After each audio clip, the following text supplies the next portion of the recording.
3 jam jalani pemeriksaan pencemaran nama baik, Shandy Aulia dicecar 17 pertanyaan. Artis peran Shandy Aulia memenuhi panggilan penyidik Polda Metro Jaya terkait kasus dugaan pencemaran nama baik terhadap Laura Aprilia. Menjalani pemeriksaan selama 3 jam lebih sebagai terlapor, kuasa hukum Shandy Aulia, Sandi Arifin, menyebut kliennya dicecar 17 pertanyaan dari penyidik. Tadi sudah dijalankan pemeriksaannya sebanyak 17 pertanyaan, ucap Sandi Arifin usai mendampingi Shandy Aulia menjalani pemeriksaan di Polda Metro Jaya, Kamis, tanggal 27 Januari tahun 2022. Kendati demikian, Sandi Arifin tidak bisa mengungkapkan materi pemeriksaan ke hadapan publik karena itu merupakan hal yang privasi.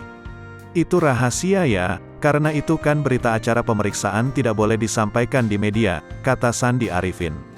Sementara, Sandi Arifin menegaskan bahwa Shandy Aulia bakal memenuhi segala undangan pemeriksaan atau panggilan dari penyidik Polda Metro Jaya. Dalam laporan Laura Aprilia, Shandy Aulia disangkakan dengan pasal 27 ayat 3 Undang-Undang Nomor 19 Tahun 2016 tentang perubahan atas Undang-Undang Nomor 11 Tahun 2008 dan atau pasal 311 KUHP dan atau 310 KUHP. Perseteruan Shandy Aulia dengan Laura Aprilia berawal dari media sosial Instagram.